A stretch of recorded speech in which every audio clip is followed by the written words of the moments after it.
So guys, आप मेरे पीछे जो बिल्डिंग देख रहे हो शाहजहांपुर फोर्ट है, जिसका पुनर्निर्माण शाहजहां ने और उसके बाद फिर सिंधियाओं ने भी करवाया था। 1640 में ये फोर्ट बन के तैयार हुआ था।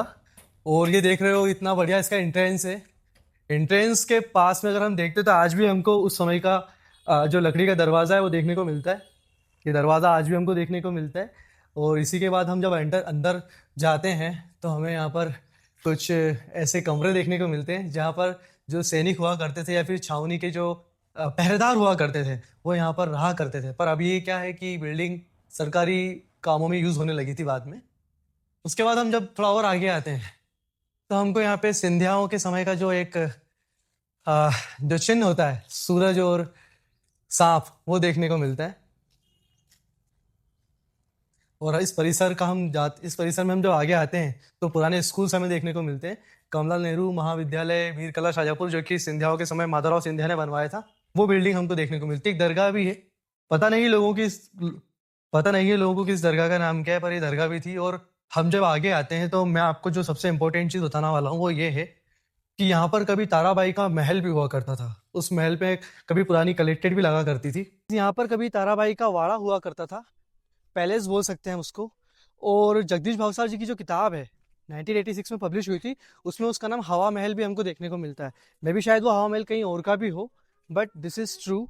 ये जो आप देख रहे हो खालिस्तान, यहाँ पर कभी महल हुआ करता था ताराबाई का। और उसकी कुछ यहाँ पे अवशेष हमें देखने को मिलते हैं। ये एरन के पत्थर हैं। एरन के पत्थर आप देख सकते हो।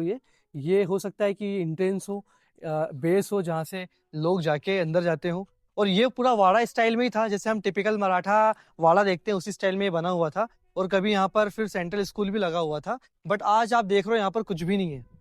ये पूरा खाली हो चुका है, यहाँ पे अब कुछ भी नहीं है। बट अगर इस धरोहर को बचाते तो शायद हो सकता था कि शाहजहाँपुर में और भी हमें चीज़ें देखने को मिलती जो कि बहुत ज़्यादा रमणीय है और ज़्यादा गौरवशाली इतिहास को बयां करती है। ये जो वाड़ा है वो ताराबाई का है, आप सभी को मैं बोल चुका हूँ। और ताराबाई जो थी वो सिंधियाओं की राजमाता रही हैं। शिवाजी राव, जिनका नाम आप सभी को पता होगा, उनकी भी माता रही हैं वो। उन्होंने ही उन्हें राजगद्दी पे बिठाया था। फिर हमको एक राम मंदिर देखने को मिलता है और साथ में हमको यहाँ पर शासकीय जिला ग्रंथालय शाहजहाँपुर एक लाइब्रेरी भी देखने को मिलती है। और उसी के पास में अगर हम देखें तो एक बहुत पुराना वृक्ष भी है। काफी पुराना ये वृक्ष है। और यहाँ पे फिर स्कूल्स की बिल्डिंग और कुछ सरकारी बिल्डिंग्स भी हमको देखने को मिलती है। एक कहानी मैं आपको बताता हूँ इस किले से संबंधित। खैर, ये किला मुगल कालीन शाहजहां का तो है, पर कहानी जो इंपॉर्टेंट है वो आपको बताता हूँ। यहाँ पर क्या हुआ था, एक समय आपके बाज बहादुर भी आए थे।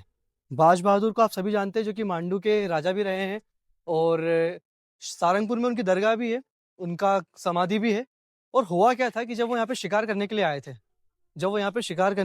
थे, तो उन्होंने यहाँ पे एक हिरन का शिकार किया था। फिर कुछ यूं हुआ कि उस हिरन को उन्होंने यहाँ पे दफना दिया। और आज भी उसकी समाधि हमें नहीं पता कहाँ है, बस इस किले परिसर में वो समाधि भी हमको देखने को मिल सकती है। जैसे कि आप देख रहे हो, आपको सामने बिल्कुल एक बहुत बढ़िया सा एक बोल सकते हैं कि स्ट्रक्चर देखने को मिल रहा है। कभी यहाँ पर मुगल सैनिक खड़े रहा करते थे। और इस किले की एक अच्छी बात और बताता हूँ, एक कहानी और बताता हूँ। पहले क्या था कि शाहजहाँपुर का जो सोमवारिया और किला किला के सामने आप देख सकते हो कि चौक था। वहां पर क्या हुआ करता था कि नदी पहले वहां से बहा करती थी। जो चंद्रलेखा नदी, जो कि अभी उसका नाम चीला नदी हो चुका है, वो पहले वहां से बहा करती थी। परंतु उसके बाद जब ये किला बनाया गया तो वो जो नदी है, जो पुल है ब्रिटिशकालीन, वहां से अर्धचंद्राकार एक कर्व लेके वहां से बहने लगी फिर वो। और उसी के पास में भीमघाट भी उपस्थित है। तो आप सोच सकते हो कि जिस सोमवारिया में आप घूम रहे हो, जिस चौक में आप घूम रहे हो, वहां पर कभी किसी जमाने में पानी हुआ करता था। सोमेश्वर घाट भी था कभी यहाँ पर, जहाँ पर सोमेश्वर महादेव मंदिर हुआ करता था, जिसको फूटा देवला भी बोलते हैं। वहां पर आज भी अगर हम खुदाई करें तो उस पुराने जमाने के घाट के अवशेष हमें देखने को मिल सकते हैं। और आप जब यहाँ देखोगे, ये जो बिल्डिंग आप देख रहे हो, ये कभी जेल भी हुआ करती थी। यहाँ पे पुराने दस्तावेज और आज भी उस समय का जो लिखा पढ़ी का सामान है और जो जेल के सामान है वो आज भी यहाँ पे रखे हुए हैं एज इट इज। बट यही है कि इस क्षेत्र को, इस जगह को समझना चाहिए कि कभी हमारी धरोहर रही है, तो लोग भी इस चीज़ का आदर करें और यहाँ पे किसी प्रकार का अनर्गल या अनैतिक कार्य ना करें, जो कि हमें अमूमन देखने सुनने को मिलता ही है।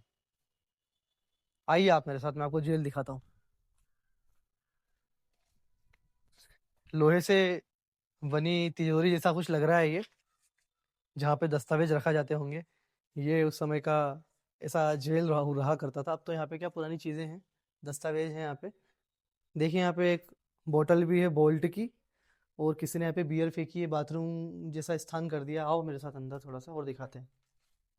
क्वार्टर पड़े हुए हैं यहाँ पे, ये क्या बोलते हैं, ठर्रे, देसी ठर्रे भी पीते हैं लोग यहाँ पे। गंदगी तो खैर है ही सही, बट ये इस प्रकार का पूरा माहौल है यहाँ का। अब आप देख लो, गंदगी भी है, लोग यहाँ पे आके बकार्डी भी पी रहे हैं। देखो आप जरा, बकार्डी लिखा हुआ है, पता नहीं बकार्डी है कि क्या है, बट ये स्थान मतलब बहुत ज्यादा गंदगी यहाँ पे फैली हुई है। और हम जितना प्रशासन को कोसते हैं, सरकार को कोसते हैं, इम्पोर्टेंट हमारे लिए ये भी है कि जिम्मेदारी का जो पूरा बोझ है वो सरकार ही नहीं उसको उठाएगी, लोगों को भी उसका ध्यान रखना है। अगर हम हमारे अधिकारों की बात करते हैं तो इम्पोर्टेंट ये भी हो जाता है कि हम अपनी जिम्मेदारी भी समझें। अब बोतल क्या बोलूँ यार, ठीक है।